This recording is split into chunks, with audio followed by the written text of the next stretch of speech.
কোরবানি দিতে হবে আল্লাহ ক্যা এই যে হুজুররা যে দোয়া পড়ে ও তো খালি দিলে তো লাগে না দোয়া লাগে না তাই কেমনে কোরবানি হইব আমি এই সৌদি আরবে 5 বছর আছি কবে স্যার 7 বছর এই 7 বছরের ভিতরে একদিন কেউ দেয় না কোন একটা হুজুর করা উঠ সবাই দে সিরিয়াল বান্ধে লাই এই নই দেয় কাম করছে দেখে কষাইতে কোন হুজুর থাকে না খালি কয় আমার এইটা তো হুজুর ছাড়া কোরবানি দিলে দোয়া না পড়লে কোরবানি হইব আমি কই যে কোরবানি আদেশ হয় তুই কি বুঝতে বেশি না আমি তো বুঝি না তুমি তুমি কও যে হুদা এরকম আল্লাহু আকবার দিয়ে জবাব দিয়ে দিলে হয়ে যাবে আর কিছু লাগে না দেশে দোয়া পড়া লাগবে না কিছু লাগে না তোমার কোন জায়গায় দোয়া আছে এটা কেমন হইব আল্লাহ জানে হ্যাঁ কোরবানি বেটা কথা বন্ধ হয়ে গেছে সবাই জানে মাছ তাহলে যে আমাকেও দেশে যে হুজুর আইয়ে কোরবানি দিয়ে যায় 200 400 500 টাকা লই যায় তাই ওটা ভুয়া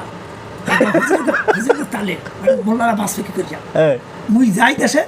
মোর নিজের কুরবানি নিজে দিয়ে কেউ আসতে পারে না দিয়ে হেলে বাংলাদেশের পড়তা থুইয়া আগে কোন জায়গায় কুরবানি হয়েছে সেই জায়গায় পুরান নাজলিস কোন জায়গায় মক্কা আজান দেশে সর্বপ্রথম কোন জায়গায় মদিনা মদিনা কথা বুঝো